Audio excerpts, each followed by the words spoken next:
I now call upon the Nobel Peace Prize laureate of 2019 to come forward and give his Nobel lecture. Prime Minister.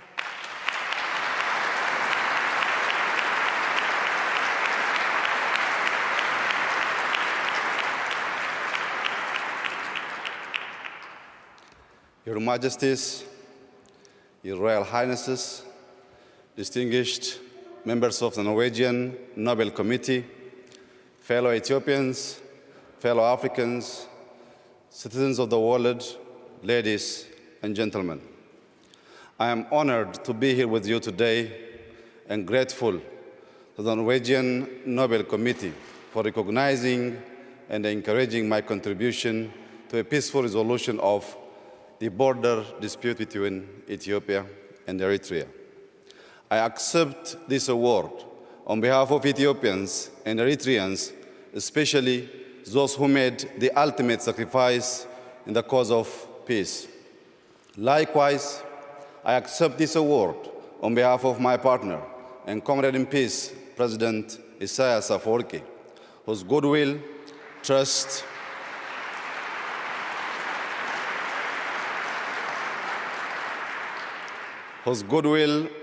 and commitment were vital in ending the two-decade deadlock between our countries. I also accept this award on behalf of Africans and citizens of the world for whom the dream of peace has often turned into a nightmare of war. Today, I stand here in front of you talking about peace because of faith. I crawled my way to peace through the dusty trenches of war years ago. I was a young soldier when war broke out between Ethiopia and Eritrea. I witnessed firsthand the ugliness of war in frontline battles. There are those who have never seen war but glorify and romanticize it. They have not seen the fear. They have not seen the fatigue. They have not seen the destruction or heartbreak, nor have they felt the mournful impotence of war after the carnage.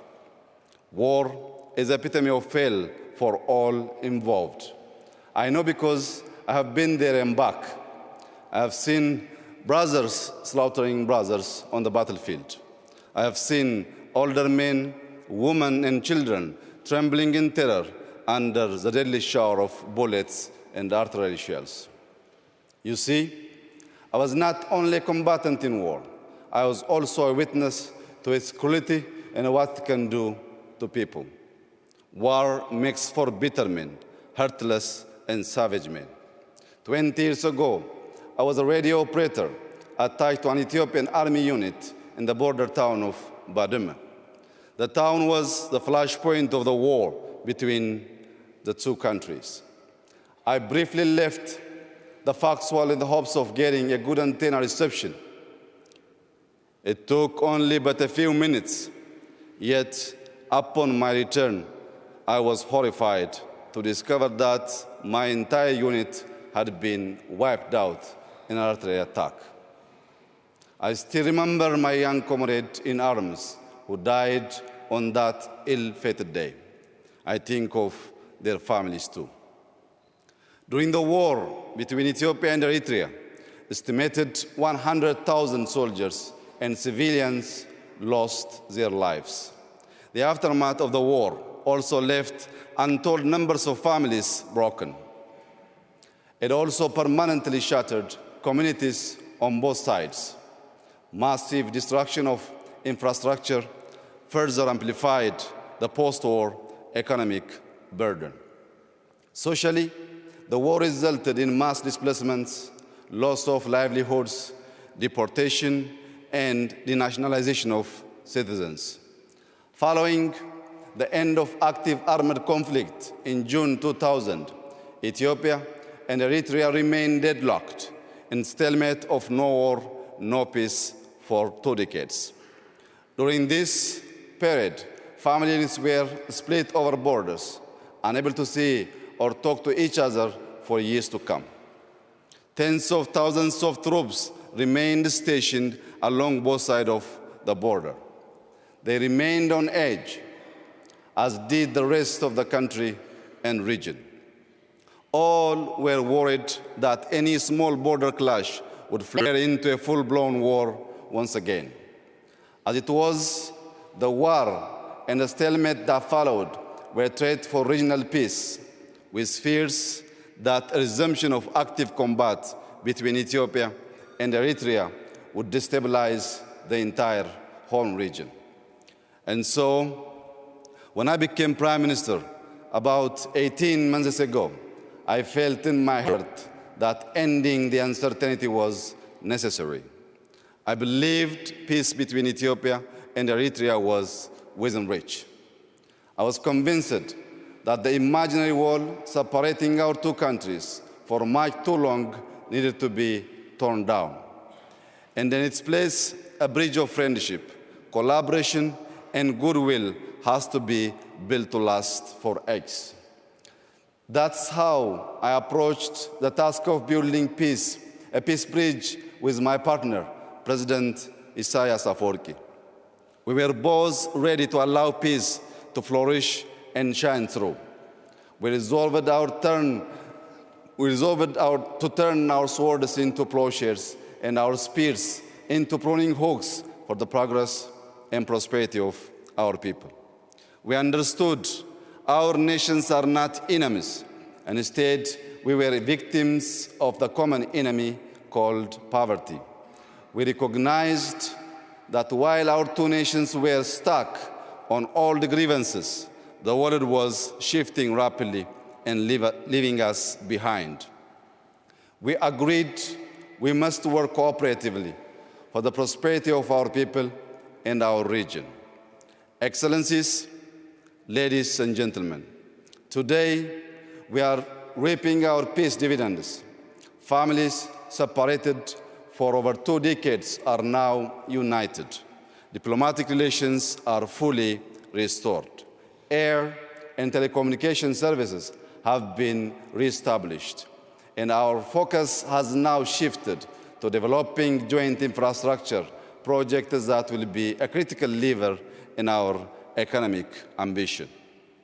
Our commitment to peace between our two countries is ironclad. One may wonder how it is that a conflict extending over 20 years can come to an amicable resolution. Allow me to share with you a little about the beliefs that guide my actions for peace. I believe that peace is an affair of the heart. Peace is a labor of love. Sustaining peace is hard work, yet we must cherish and nurture it.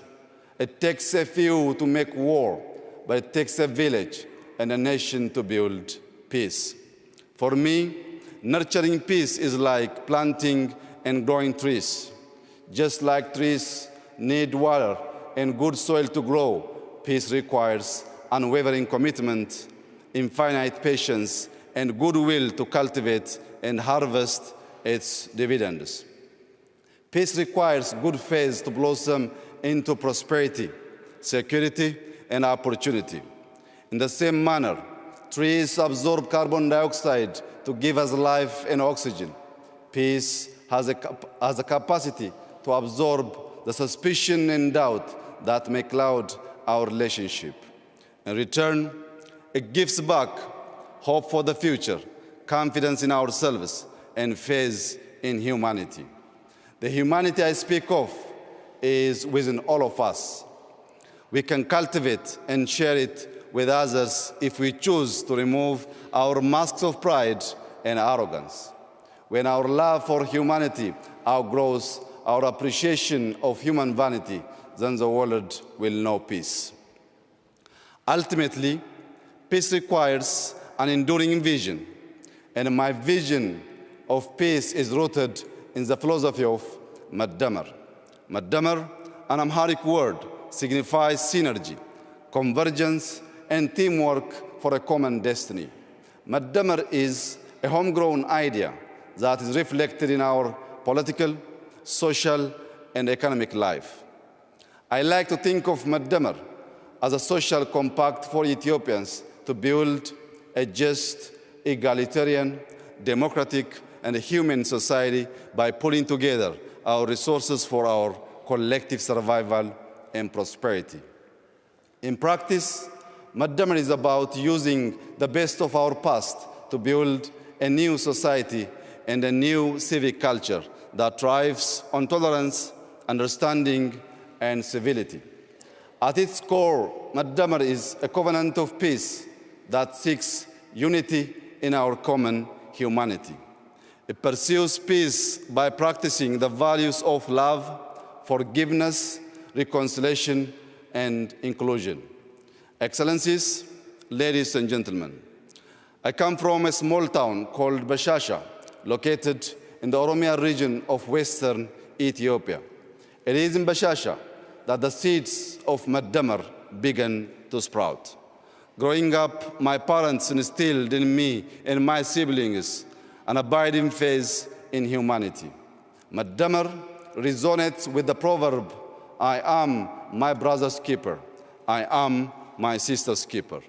In my little town, we had no running water, electricity, or paved roads, but we had a lot of love to light up our lives.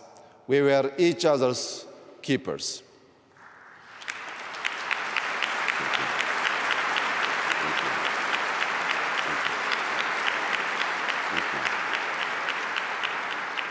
Faith, humility, integrity, patience, gratitude, tenacity, and cooperation, of course, are like a mighty stream.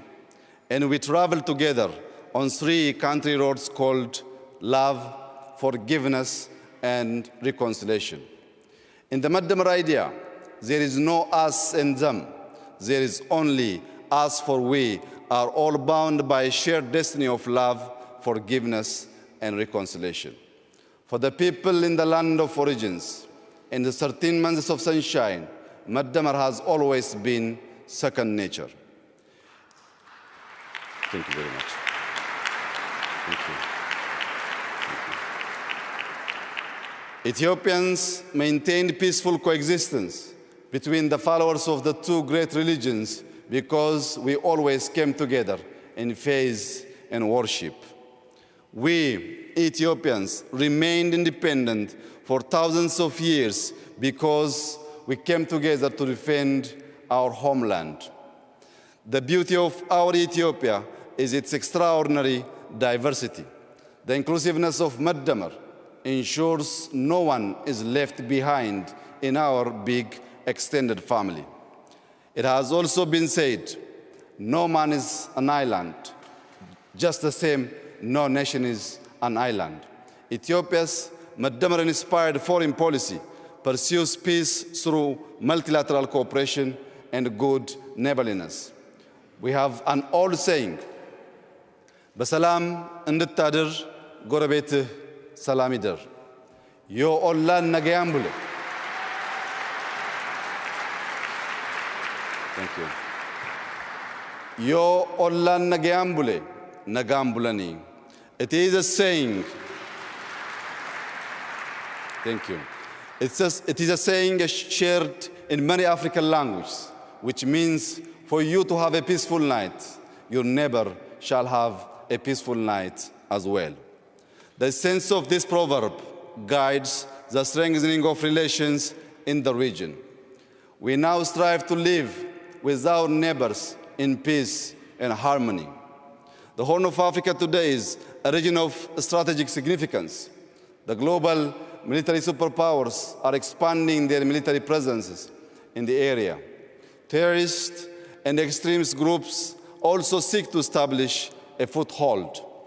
We don't want the Horn to be a battleground for superpowers nor a hideout for the merchants of terror and brokers of despair and misery.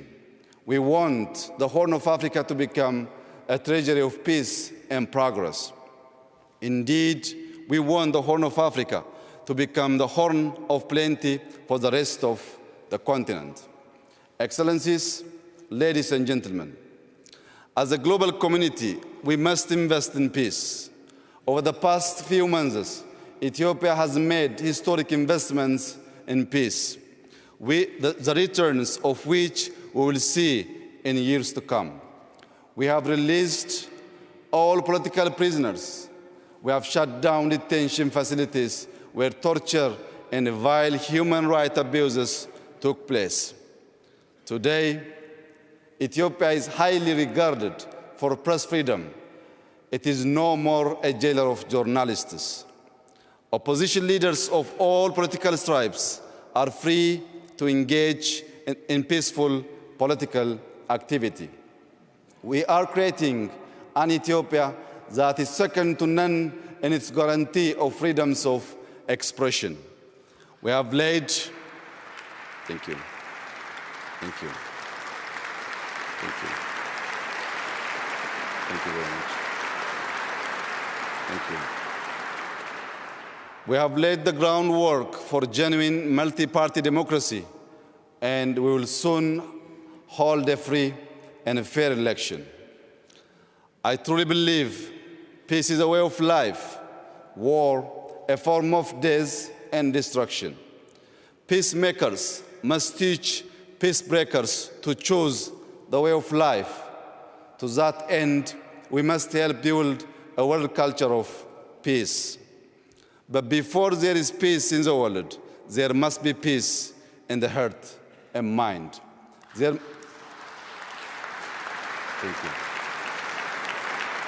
Thank you.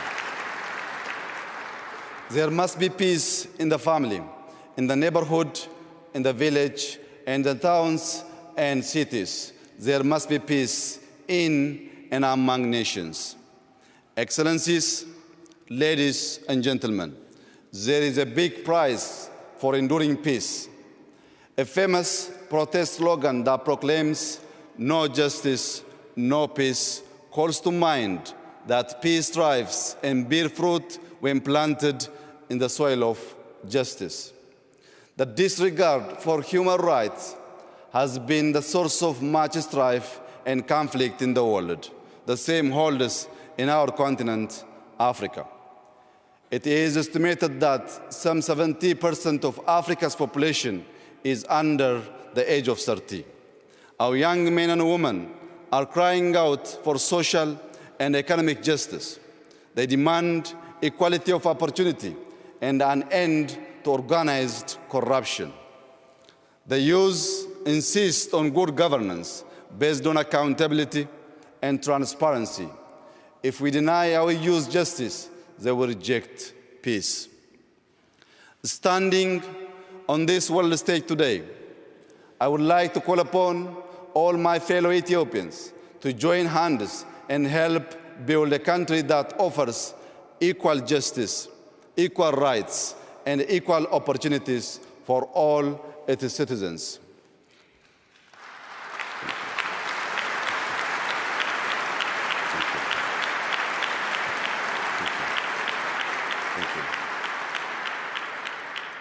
I would like to specially express that we should avoid the paths of extremism and division powered by politics of exclusion.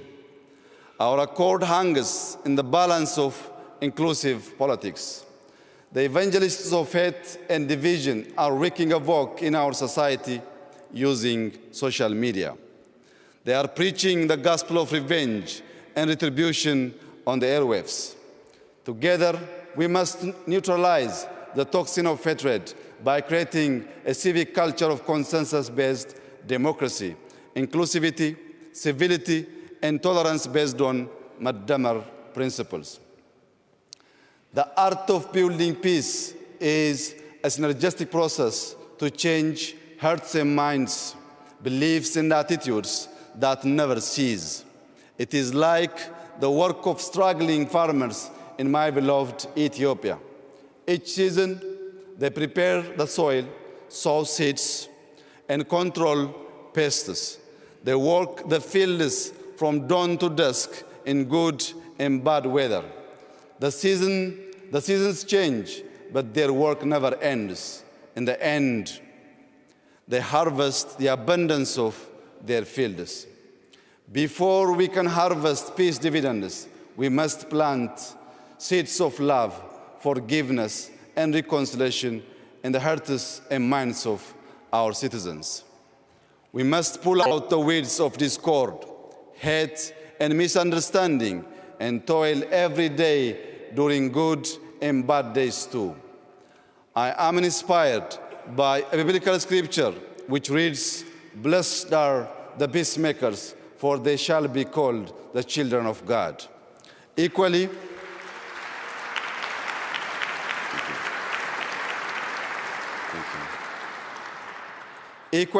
I am also inspired by Holy Quran verses which reads, "Humanity is but a single brotherhood, so make peace with your brethren." Thank you very much. Thank you.